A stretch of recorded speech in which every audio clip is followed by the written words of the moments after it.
As expected tonight, WWE would start off SmackDown by honouring Hulk Hogan, who passed away yesterday. WWE doing a 10-bell salute with the superstars and staff on stage, and legends too. People like Jimmy Hart obviously travelling here to honour Hulk Hogan. Now, the crowd reception to this was actually quite positive. They would then play a video package of Hulk Hogan, narrated by Triple H, talking about his career and personal life, as well as some other videos, obviously, throughout the show to remember Hulk Hogan.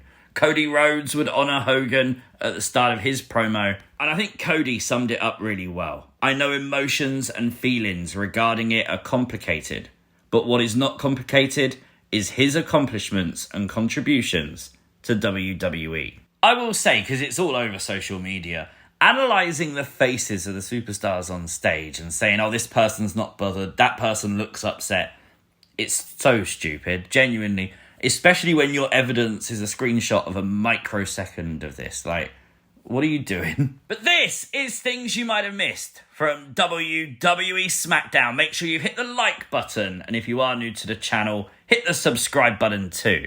The Wyatt Sicks were in action tonight in tonight's main event as Dexter Lumis and Joe Gacy defended their tag team championships. We did get our first look at the Wyatt Sicks side plates, and I really like this. The Y is obviously the Pluto symbol with the Nightbird logo. Really like that. Andrade and Phoenix looked like they had the match won. Actually, I think they would have won it if it wasn't for Nikki Cross pulling the referee out of the ring, causing a disqualification. Rowan would then start the attack. The Wyatt Sicks are definitely heels now. And I like the fact they're heels. These are monsters of people. They should be destroying people, not just smiling. You know what I mean? Well, the tag team locker room would empty and a brawl, a really good brawl, would ensue until general manager Nick Aldis would take to the mic. And it's official. Summerslam. Tables, ladders and chairs, TLC for the tag team titles, and for the Wyatt Sicks premium live event debut. Brilliant. Dexter definitely looked happy about it, but what this means? Well, it means Street Profits versus Wyatt Sicks versus Fraxium versus DIY versus Andrade and Rey Fenix. A 6-team TLC ladder match. Brilliant. This is going to be carnage, and I can't wait. This is really interesting and worth mentioning, though. Today on WWE Shop, a new Wyatt Sicks book would drop. This sort of came out of absolutely nowhere, and look at some of the pages inside of it. The drawings, the text, very reminiscent to the Nightbird kind of teases we had before. And the subsequent QR codes that would lead you to, like, Uncle Howdy's journal and stuff. Everything seems to be here. Obviously, I'm assuming that's going to happen on all the pages. Do you know what? If you're a Wyatt Sicks fan, this might be worth analysing. This might be worth looking at and seeing what you can try and figure out. Just what we've all been waiting for. The return of ImPaulsive TV to WWE. Logan Paul in the SmackDown ring. He would be confronted by Jelly Roll. And we got a good few minutes of back and forth between Logan and Jelly Roll. And do you know what? The fans in attendance actually lapped it up. They enjoyed it. They was into it. So fair play. Drew McIntyre would emerge and Jelly Roll would reveal he didn't come alone and sing Randy Orton's theme song with the help of the audience too, to welcome Randy Orton to the ring also. After a short brawl, Randy and Jelly Roll would stand tall, of course, hyping up their match for SummerSlam, but we got to talk about it. Jelly Roll's Black Hole Slam, the Big Boss Man Slam by Jelly Roll. And do you know what? It was done really well. It actually looked very reminiscent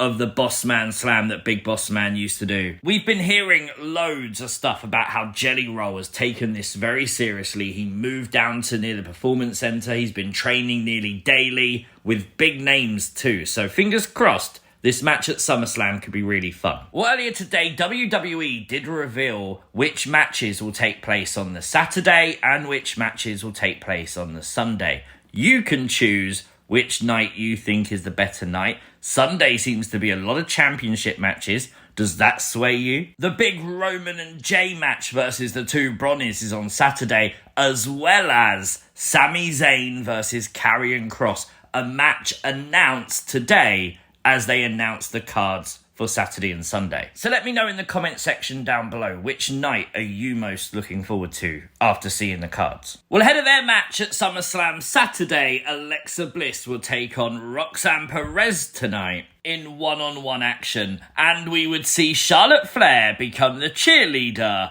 for Alexa Bliss. I thought that was gold. We'd also see Charlotte Flair standing up for Alexa. Now, bear in mind, they still say they're not friends. They're just allies of convenience, but you're seeing a friendship blossom. So much so that Alexa Bliss would repay the favour. As Raquel took down Charlotte, she jumped on Raquel instead of Roxanne, taking her eye off the ball to help Charlotte Flair. That would allow Roxanne to take advantage and pick up the win. And we'd see Alexa Bliss busted open. We're not exactly sure how this happened. We think it's from the Twisted Bliss to Raquel on the outside of the ring. But look at this veteranship to make it part of the story. Look at the concern from Charlotte Flair. Once again, they're not friends, but you're seeing the friendship form.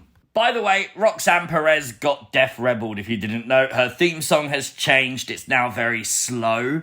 It's not what I associate Roxanne with. Maybe it's because of her association with the Judgment Day. Maybe, but I'm not a massive fan of it. We'd see Alexa and Charlotte backstage a little bit later. Charlotte saying this can't happen at SummerSlam. She nearly called Alexa a friend and said maybe after they win the tag team titles. We then saw a backstage interview with Jade Cargill, who would then walk away. Chelsea Green would take the mic, talk some trash, and be caught by Jade Cargill. We then got a really fun brawl between Jade and Chelsea as Jade would bring Chelsea and a referee out to the ring. A match would happen between the two, which of course Jade Cargill would win. She looked really good in the match, to be fair. And then the beatdown at the end with the Secret Service saved by the women's champion, Tiffany Stratton. That's an ally of convenience. And before their SummerSlam match on SummerSlam Saturday, Jade does look good with a title.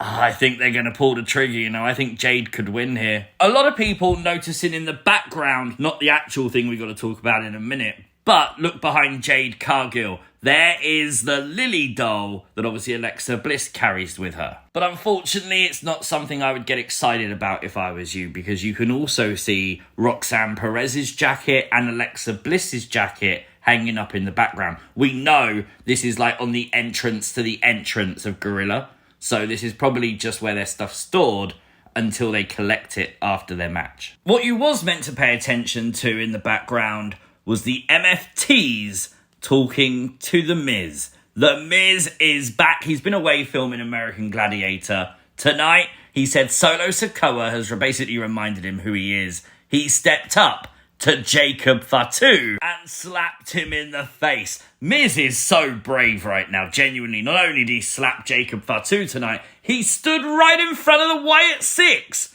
on the stage. Oh my God, it looks like that's been completely forgotten about by WWE. Well, Miz and Jacob Fatu would have a match tonight that was won by Jacob Fatu. A post-match beatdown would happen. He'd be saved by Jimmy Uso, and Jacob Fatu looked to end Solo Sikoa until Talatonga would save Solo, manhandle Jacob Fatu, and Solo would send the message to Jacob. This is what happens when you leave the family. I told you not to leave. Holding up the US title, saying it's his forever. Some breaking news from PW Insider. It seems that WWE's late night show with Tony Hinchcliffe has been cancelled. Now, we don't know why, whether it's ticket sales or whether WWE's just seen sense, maybe, after what happened after WrestleMania's got the audio leaked. I'm sure the journalists are asking, and I'm sure we're going to find out why it's been cancelled soon, but apparently that's the news, it has been cancelled. We found out Aleister Black and Damian Priest will go one-on-one next Friday on SmackDown, obviously the night before SummerSlam. And as I mentioned earlier, Cody was on the show tonight, in ring, no Cena, but obviously talking about John Cena, talking about the fact he wants the real John Cena, the John Cena that talks to Stu, the cameraman, that wears the championship the right way, that runs to the ring. He wants the very best John Cena. And I really like this promo. I thought it came across very genuine from Cody, as Cody would hate this current John Cena. He wants the old Cena. If he beats John Cena, he wants it to be John Cena. Not whatever sorry excuse it was that didn't even want this match at SummerSlam to begin with. We also found out tonight that Giulia will go one-on-one with Zelina Vega next week on SmackDown. And yes, that is Kiana James in the background. We did see them together last week. No real fanfare for Kiana's return, but maybe it's a good thing to reintroduce her. But she is officially the representative of Giulia. As is tradition, I'm not going to rate a tribute show because you never truly know what's changed, what things have been cut in time, things like that. It's not worth doing. But let me know your thoughts on the show in the comment section down below. If you are new to the channel, hit the subscribe button, like the video, share the video, and I'll see you next time. Peace!